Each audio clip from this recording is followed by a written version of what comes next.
ជំរាបសួរពុកម៉ែបងប្អូនបាទថ្ងៃនេះគឺខ្ញុំលើកយកកត្តា3ចំណុចបាទតើតើនឹងចន្ទទីរបស់យើងចង់ខែ9ហើយ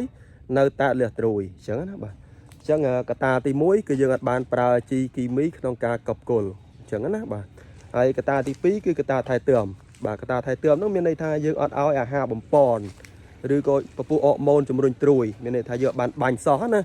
បាទហើយកត្តាទី3គឺកត្តាធម្មជាតិបាទពពុះកត្តាធម្មជាតិនេះដូចជាទឹកភ្លៀងបាទភ្លៀងញឹកអីចឹងណាបាទអត់សូវមានពលឺថ្ងៃបាទដល់ឥឡូវនេះក៏មេឃរឿងប្អូនដែរនេះចឹងណាបាទអញ្ចឹងតើតើនឹងការរុញត្រួយក៏យឺតដូចគ្នាបាទចង់ខែ9ហើយនៅតែអត់ត្រួយទៀតចឹងណាបាទហ្នឹងគឺកត្តាធម្មជាតិដែរអញ្ចឹងអ្វីដែលយើងត្រូវធ្វើសម្រាប់ចន្ទីដែលអត់មានត្រួយសោះបាទក្នុងអំឡុងខ្ទង់បាទចង់ខែ9នេះអញ្ចឹងទី1បាទដូចចន្ទីនេះខ្ទង់8ឆ្នាំហើយបាទអញ្ចឹងទី1អ្វីដែលយើងត្រូវធ្វើបាទខ្ញុំឲ្យគិតជំរុះសិនបាទអញ្ចឹងណាហើយក្នុងការជំរុះយើងអត់ជំរុះយកច្រើនទេបាទយើងជំរុះយកត្រឹមតែបាទខ្ទង់តែ30%ទេអញ្ចឹងណាហើយទី2គឺយើងត្រូវការបាញ់ថ្នាំបំពន់បាទបាញ់ថ្នាំបំពន់ជំនួយទៅដល់ត្រួយបន្ថែមបាទយើងបាញ់ត្រឹមតែ2វគ្គឯងបងបាទត្រឹមតែ2វគ្គធានាថានឹងលូតត្រួយមកស្អាត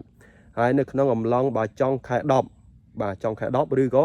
ដើមខែ11ក្នុងវគ្គនេះគឺយើងចាប់ផ្ដើមបាញ់ថ្នាំទិញផ្កាតែម្ដងអញ្ចឹងណាបាទបាញ់ថ្នាំទិញផ្កាអញ្ចឹងអាចចន្លោះខ្ទង់ពាក់កណ្ដាលខែ11ឬក៏បាទចុងខែ11អញ្ចឹងនឹងលូតផ្កាមកច្រើនហើយហៅថាផ្កាវគ្គ1អញ្ចឹងណាបាទនឹងអាចមកផ្កាមកច្រើនហើយអាចខ្ទង់ខែ1នឹងលូតក្តឹបមកតែម្ដងហើយអាចចូលខែ2ឬក៏ចុងខែ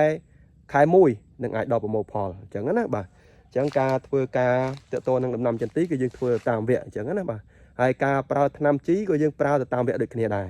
អញ្ចឹងបើសិនជាបងមានចង្អុលអីបាទអាចឆាតស៊ូបាទនៅក្នុង